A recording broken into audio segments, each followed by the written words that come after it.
Hi everyone. So welcome to another episode of Take 5 at 5. We're already at the episode of 27 episode, and today we'll be talking to you about design thinking and how we use design thinking to redesign our customer experience. And with me today, we have a very special guest. Yeah. So a lot of people ask me, hey, why all your guests are so special guests? Yeah, to me, all our guests are very special to me lah.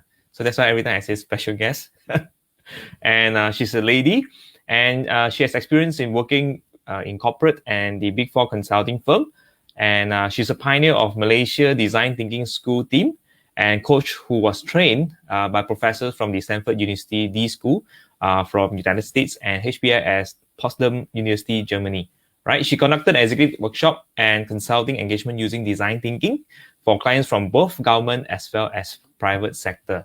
Okay, so for those of you who've joined us, thank you very much for joining us, and remember to comment so that we know that you're actually watching us and joining us our show. And because if you just like, that will be great. But if you comment, then we know who is actually watching with us. And if you have any comments about design thinking, and if you have any question that you would like to ask our speakers today, then please remember to comment below. All right. So right now, to get the show starting, let's bring in our guest speaker. All right. For today, Siew Ling. All right. Siew Ling is actually a design thinker, and today she will share with us about what design thinking is all about. So hi, Siew Ling. Welcome to the show. Hi, Jack. Thank you for having me here in Take 5 at 5. Yeah. So first thing first, design thinking seems to be a very popular word that has been used by a lot of people outside there, and it seems to be like in trend in the business community. Everyone talk about design thinking. Seems like is something that is very cool to have in an organization.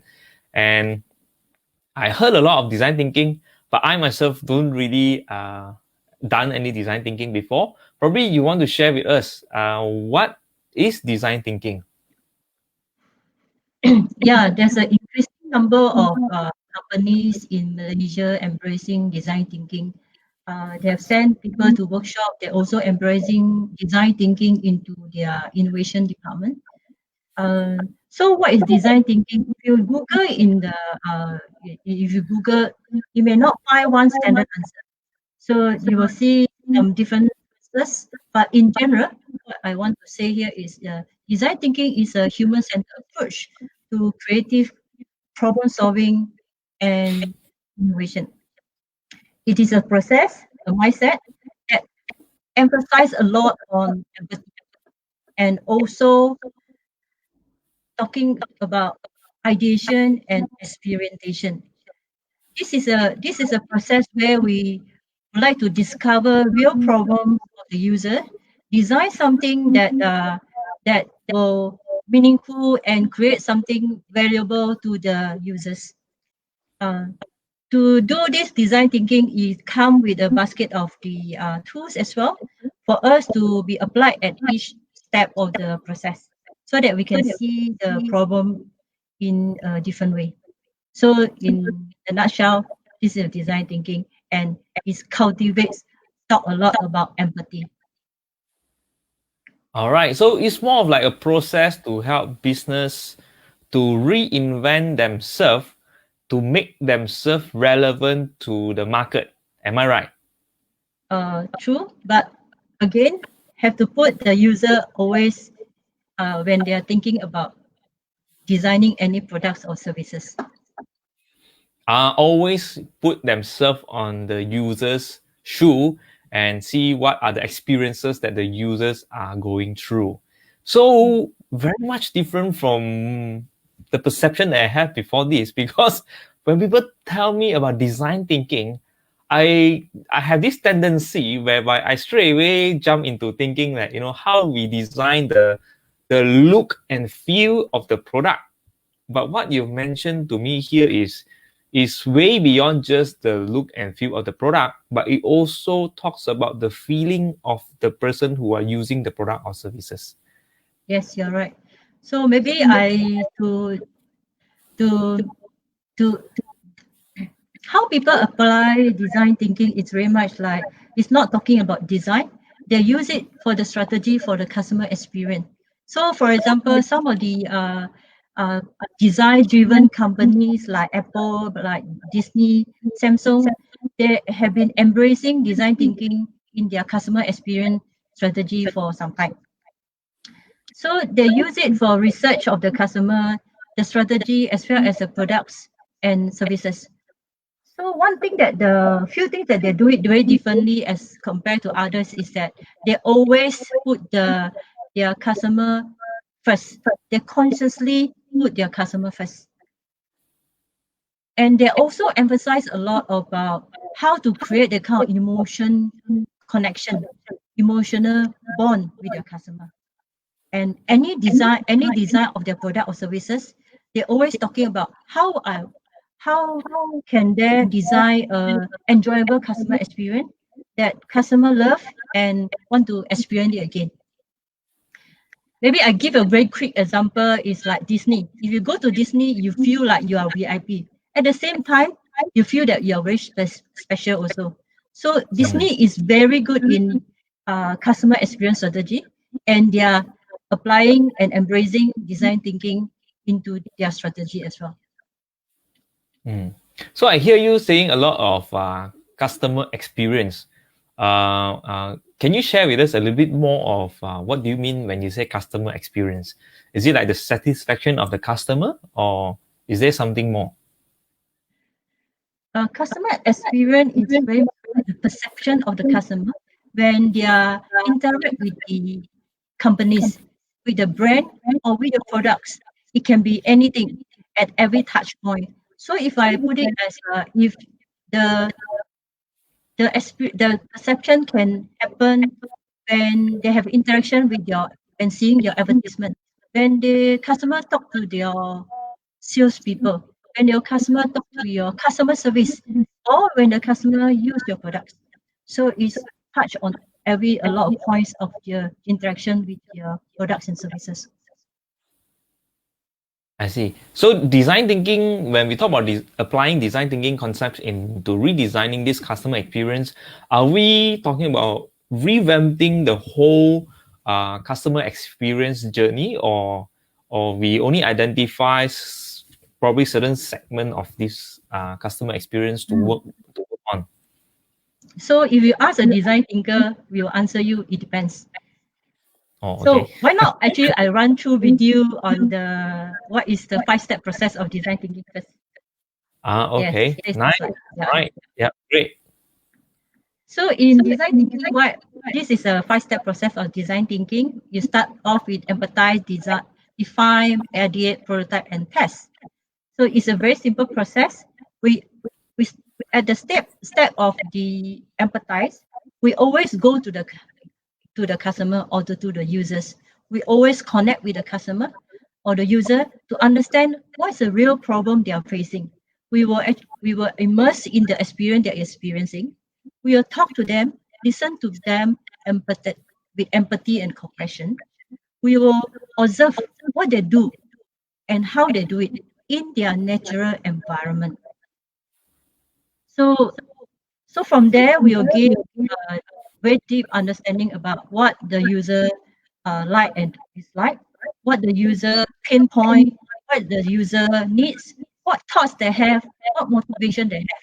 With that, then we move on to the define stage. So define Mm, stage is when we ask the question, why the user have this problem? Why, mm, what direction we want to take to solve this mm, problem? Mm. How we do this at the define stage is very much like all the information we collected from empathy when we go out and see the customer and or users, the information will be unpacked, synthesized, and we would like to see what is the trend, what is the patterns, and identify what is the key insights.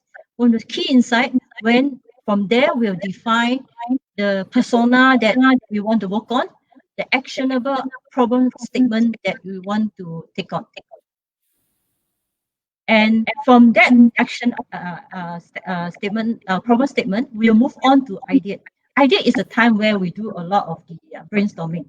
And we are asking ourselves, how do you want to solve this problem? Then we focus on the design space that's set in the problem statement to spark creative ideas.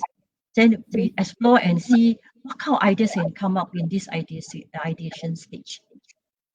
Right, Brainstorm is right. very, very important in at this stage.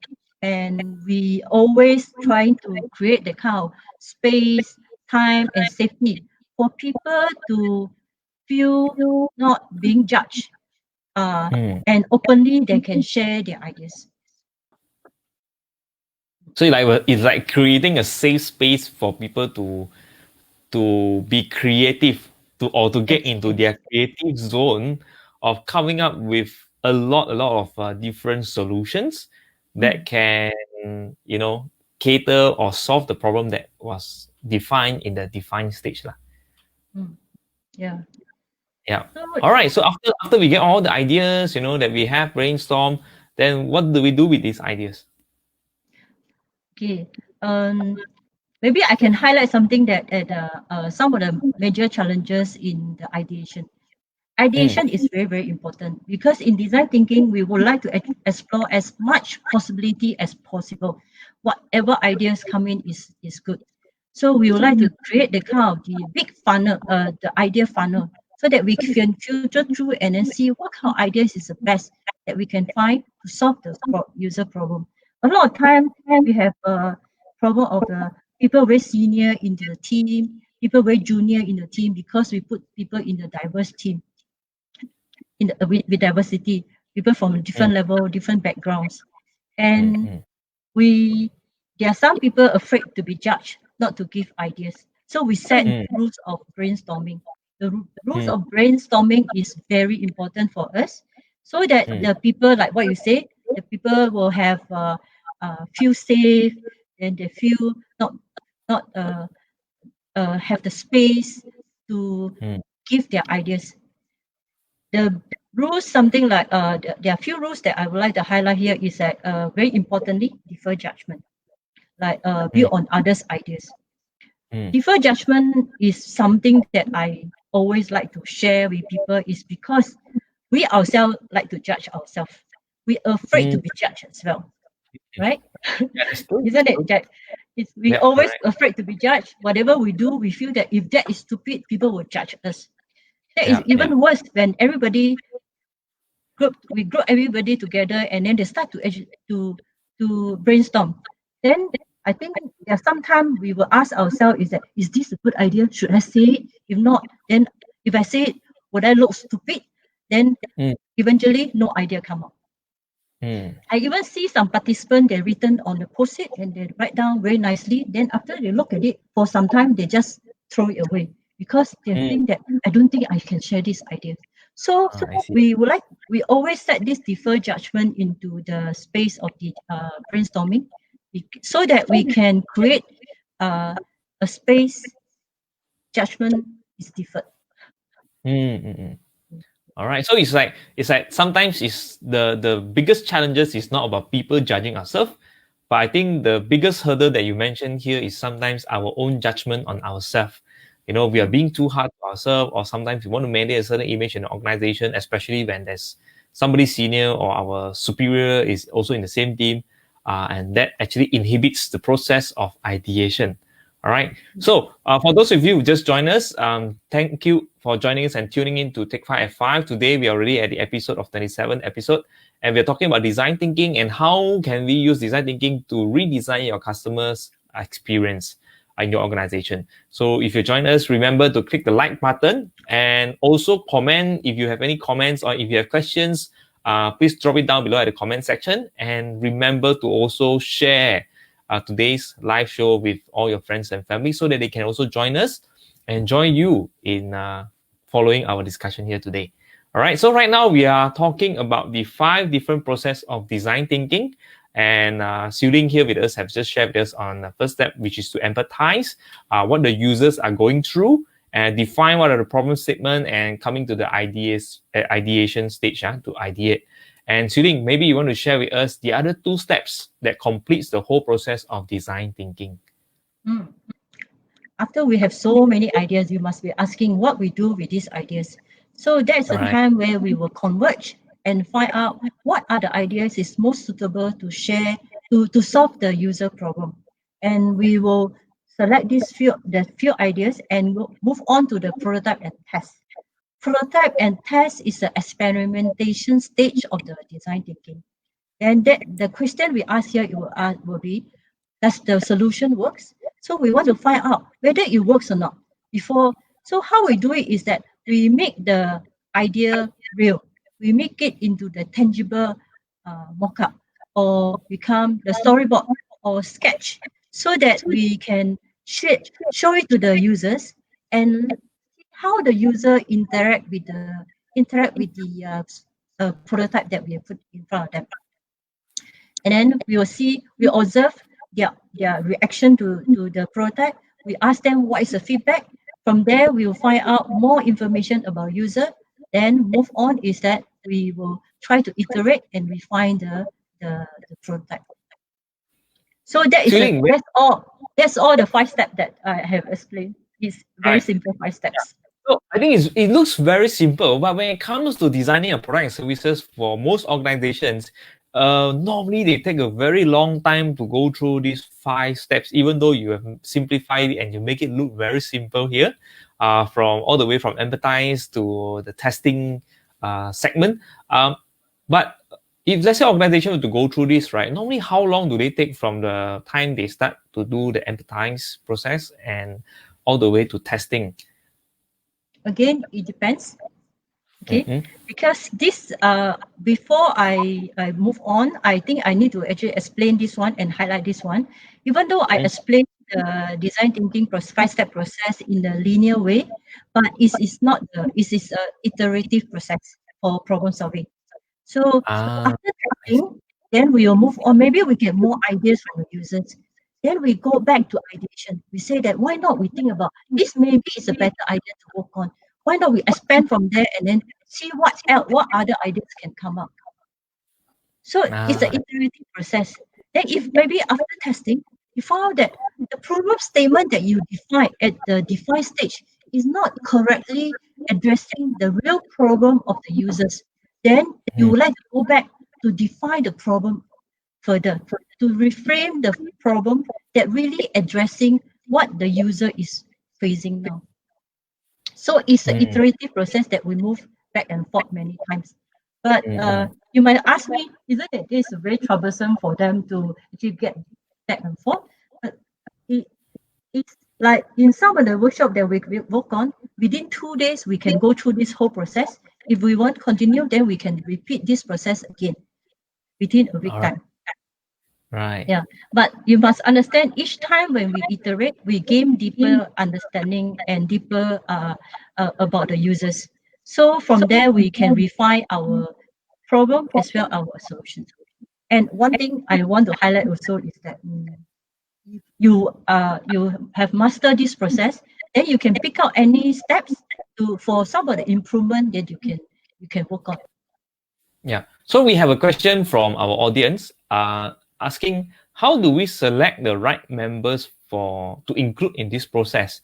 And it was also a question that was running in my mind, whereby when you put a lot of people, sometimes when you put a lot of people who are very operational based, and you put people who are very customer based, people from the front line and people from the back end, sometimes these people clashes, right? We want to do something that empathize to the customers, but sometimes the back end people or the operation people will be very, very limited in terms of their thinking based on what operations can do and what not, right? So how do we select the right members for this process? We will select the we believe that all human are have emotion. So if we able to put them into the user's shoe and make them empathize, make the user inspire them, then they will start to actually really think about how they can solve the problem for the users. So far we do face some challenges within the people in the group, but the thing is that through the process that we go through with them and the inspiring story they gain from the users make them want to go through it with the team to solve the problem they face. So again, maybe I can move on to the next one to talk about the mindset. Mindset is very important because it's not only the process we need to talk about. The mindset is one thing that will make or break uh, the entire design thinking project that any I team see. is working on. Yeah, so in short is that actually we can put anyone in the design thinking process to be involved in the design thinking process, but more importantly is they need to have this design thinking mindset. Yeah. Yes. Right. So yeah, this is a slide. So these are the few that I want to share, but because I feel that these are so important, especially when I work with many uh, people on this design thinking projects. So first thing first is that always assume beginners mindset. Why I Mm, say so is because many of us, because of our life experience, we create a lot of assumption within us. We think we know a lot of things. When mm, we say that assuming beginner mindset is very much like leave all our assumption and experience behind when we mm, go out and see the users and we mm, ask, even though we think that we know, even though that we think that the answer is very obvious, we we will still ask. You may be surprised by the answer that will get from the people you interview. So this is one of the very important mindset in design thinking. Beside that, we always say that be curious. Always have the curiosity to know more, to find out more. What is the underlying factors? Don't just say that this is what I found out. That is enough. So sometimes we say that a bit kepo, a bit busybody. Ask more. Ask why. So and then that we will find out why sometimes what motivates what factor is motivating somebody behave in such a way. Right? mm, Moving on, the next thing is that is to embrace experimentation. Just now I mentioned about prototype and test. Prototype and test is something that is to validate your ideas, but it also is a process where we want to build by to think, build to learn. mm, mm, So mm, by building it, then we learn more from the user. By building it, we will know more about the user. So from there, we can learn more about the user. And it's also important that we have embraced uh, the learning from imperfection. A lot of time when we build something, it has to be very nice. That can see. We think that I think this one can go out and see people already. Then only then we can show. Like I shared with you earlier that uh, some of the prototype we created is only a piece of paper with few post-it on top. mm, Then we take it mm, out, one out, and go to the street and ask people, how do you think about this prototype that we are testing? So it's as mm, simple as that. Mm. mm. From what I hear, right, this sounds like a very structured process um, to help us to make mistakes. So it's like the faster we can make all those mistakes and the faster we can build on repairing or improve on those mistakes, then the faster we will come up with a better product that actually serve our customers. Yes, Is that right? yes. Yeah, you got it very right. You are a fast learner, Jack. Thank you very much. So just now somebody asked about diverse team. Why we always put we talking about radical collaboration is very very important. The purpose of we put everybody from different background into a group is because we want to hear people from different viewpoints because we think that that can enable breakthrough of the insights as well as solution to solve the problem. Again, working in diverse team, diversity need a lot of patience, need a lot of understanding, need a lot of respect.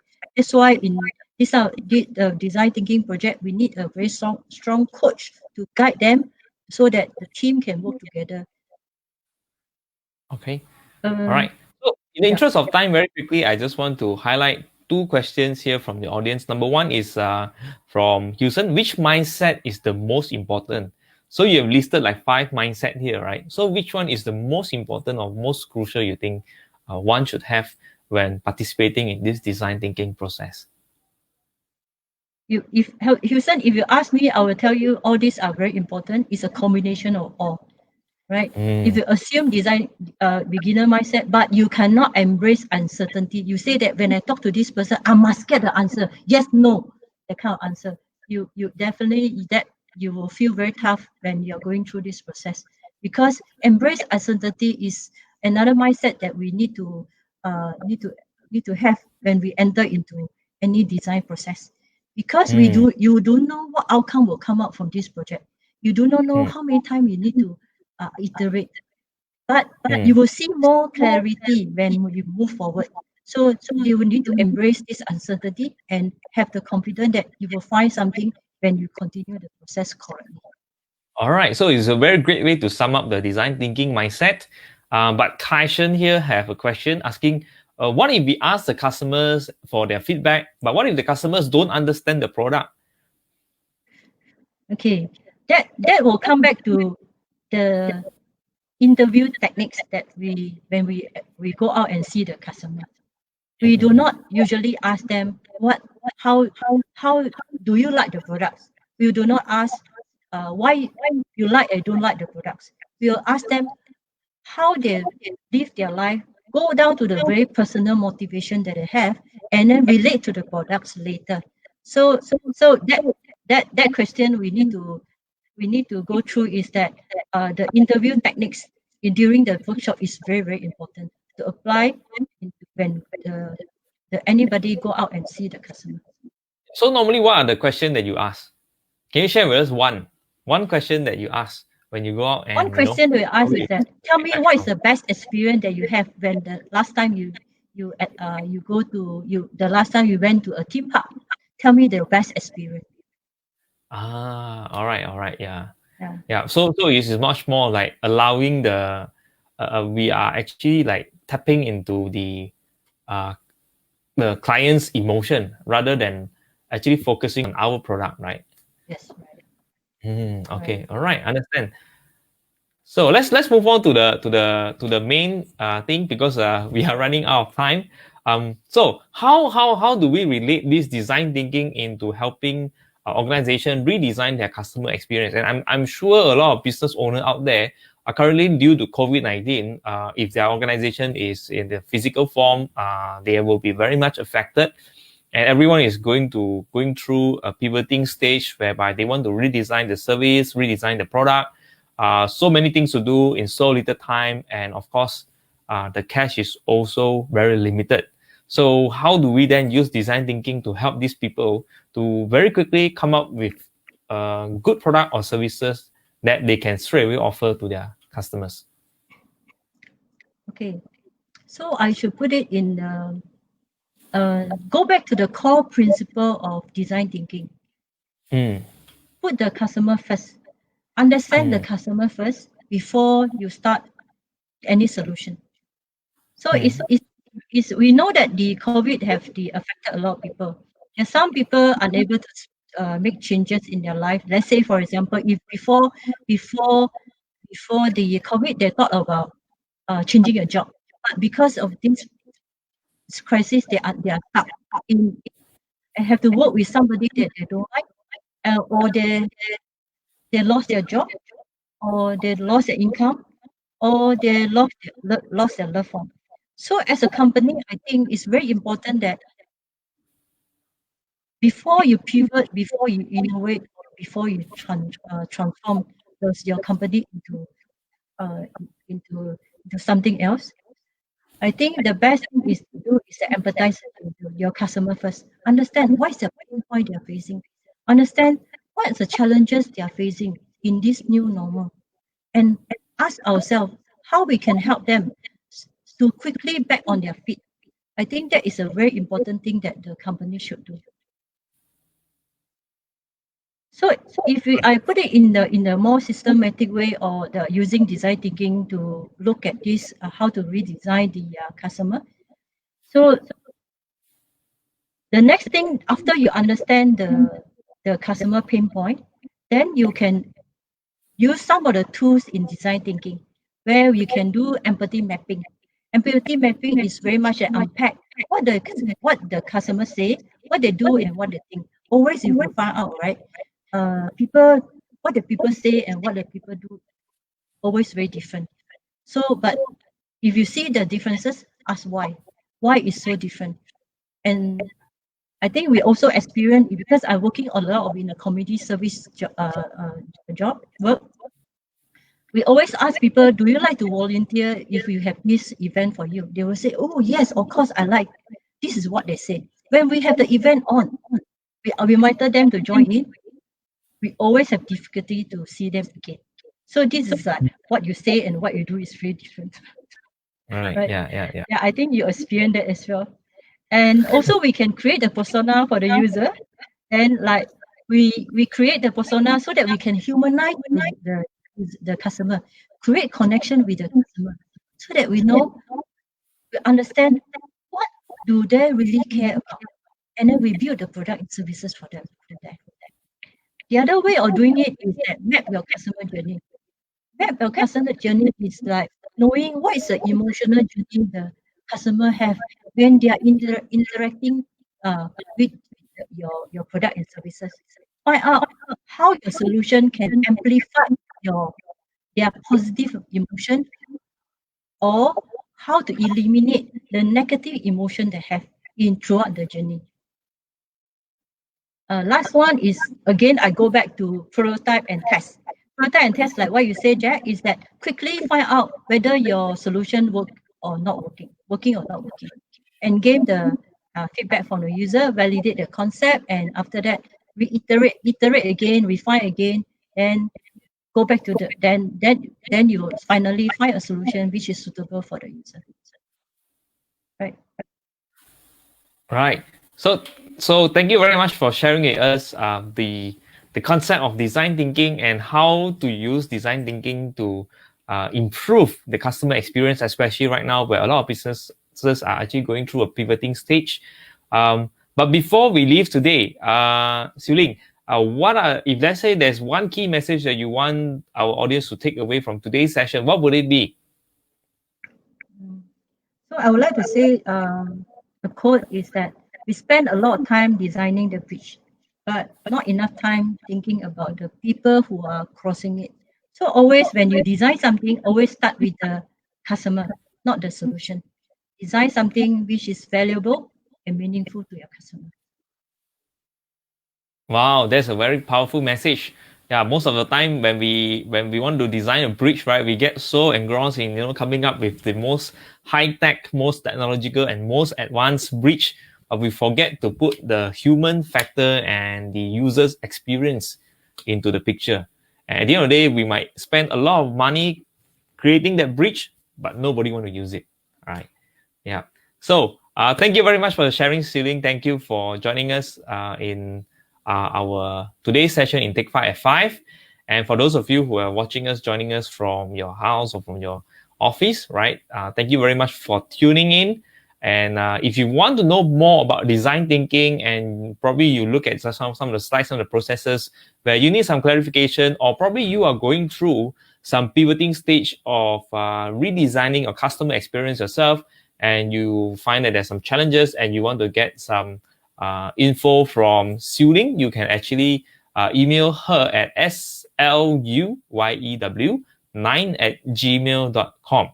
All right. So once again, thank you for joining us. If you still have any question, you can also continue to type down your questions in the comment section, and we will try to answer it after the show. And also, tomorrow we will have another episode of Take 5 at 5, and our guest speaker will be Mui Han, and will be hosted by Mi Yan. And the topic of the discussion for tomorrow will be top 3 reasons why strategic change programs fail. All right. So thank you for joining us. My name is Jack. I'm the host for Take 5 at 5.